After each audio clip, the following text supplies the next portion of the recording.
Au Bangladesh, le Premier ministre démissionne et s'enfuit du pays. La violence s'intensifie au Bangladesh. Le Premier ministre Sheikh Hasina a démissionné et s'est réfugié en Inde après des semaines de manifestations meurtrières dans le pays.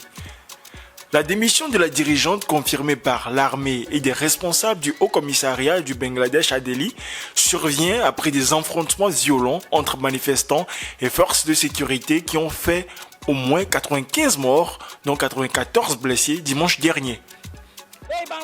La situation actuelle au Bangladesh et le carnage sont survenus à cause du gouvernement et de son échec. Il est la cause de ces meurtres et de cette répression. Rien ne serait arrivé s'il avait agi de manière juste et répondu plus tôt à la demande. Les gens sont excédés, ils sont amers et se retrouvent dos au mur.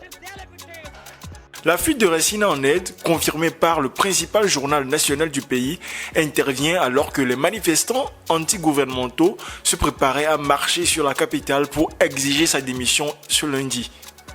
Oui, je veux qu'elle démissionne, Cheikh Hasina. Les manifestations, initialement déclenchées par des étudiants protestants contre les quotas d'emploi dans la fonction publique, ont pris une ampleur considérable, reflétant la frustration croissante de la population face à la situation économique, à la corruption et au tournant autoritaire du gouvernement.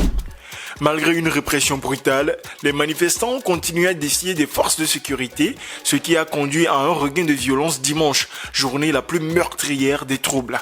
La fuite de Hasina en Inde laisse entrevoir une possible transition politique au Bangladesh alors que le pays est plongé dans une crise profonde.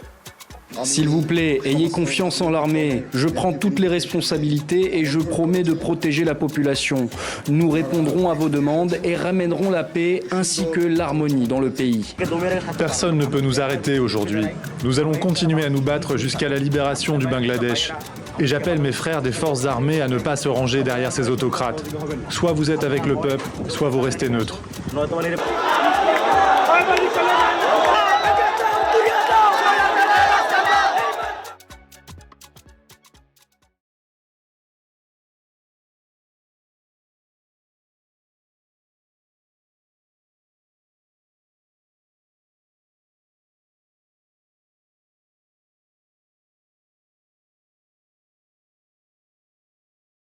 Lomé Actu.